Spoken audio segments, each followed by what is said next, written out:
خدمت حربی برای هر یک جوان مکتبی مردانگی بوده. حفظ مرز بومی وطن وظیفه شرفمندانه و قرض مقدس هر یک شهروند است. 80 نفر جوانان وطن دوست از ناحیه ظفرآباد با امر دل و وجدان خدمت مادر وطن را پیشه کردند. به این مناسبت در ناحیه ظفرآباد مراسم تنتنوی گسیل دعوت شوندگان به صف قواهای مسلح جمهوری تاجیکستان با تشکیل برنامه فرهنگی برگزار شد. در چاربین مذکور رهبریت ناحیه ساختارهای حفظ حقوق، سابقه داران مهنت، برقرار کنندگان ساخت کنستیتوسیونی، رئیسان جماعت‌های شهرک و دهات و محصلین مؤسسه‌های تعلیمی ناحیه اشتراک کردند. رئیس ناحیه ظفرآباد جوانان وطن دوست را که با امر دل و وجدان برای به صف قواهای مسلح تاجیکستان پیوستن عزم کردند مبارکباد گفته برایشان اقبال بلند و خدمتی صادقانه تمنا کرد. تاکید گردید که در این مکتب مردانگی جوانان تجربه زندگی و جانفدایی مرز و بوم بودن را آموخته همیشه برای امنیت و ثبات کشور و حمایت خاک تاجیکستان صادقانه خدمت می‌کنند.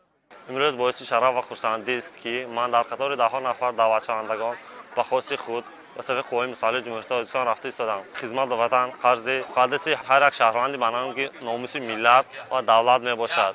از این سخنرانی‌ها پیران روزگار دیده اوید به شرایط‌های مساعد در قسم‌های نظامی کشور دستگیری‌های پیوسته دولت و حکومت تاجیکستان نسبت به جوانان و ماهیت وطن دوستی و سربلندی شهروندان ابراز اندیشه کردند. پسرم جهانگیرف مهراب جان رو به ارتش ملی به خدمت فرستانده ایستادم. خیلی خرسند هستم که با اختیاری در این روزهای خوب در این تاجیکستانی با صفا که تنج و آسایشته است فرزند را به خدمت ارتش ملی فرستانده ایستادم. به فرزندم اعتماد و باوری دارم که زیرا فرزندم به خدمت ارتش ملی رفته ایستاده است.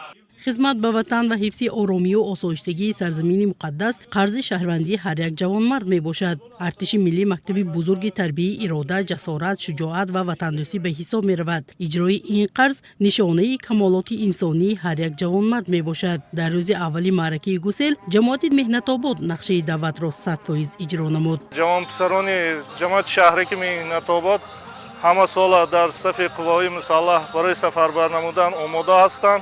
پدر و مادران کوشش می‌نمایند که برای خدمت به وطن همیشه به فرزندانشون فهمانده دهند و نتیجه کاربری همین است که صف اختیاران امروز در جماعت زیاد است. در وضعیت تنتنوی به جوانانی که مکتب رانندگی را ختم کردند حجت‌های رانندگی تقدیم گردید. پس از سپردن تحفه‌های خاطروی مقامات اجرایی حاکمیت دولتی ناحیه ظفرآباد مراسم نانگزان دایر شد. شهر بچه‌های خود را برای خدمت حربی به صف قواهای مسلح جمهوری تاجیکستان گسیل کرده ایستادیم. جوانان باننگ و ناموس ناحیه ظفرآباد البته برای محافظت وطن خود دائم تیار هستند. با ابراز افتخار از جوانانی که همچون سپری با اعتماد ملت به صف ارتش ملی میروند فرهنگچیان ناحیه با سرود و نوا برنامه فرهنگی منظور نمودند. مثلا محیدی آزاده بزرگمهر شاملیکوف اخبار.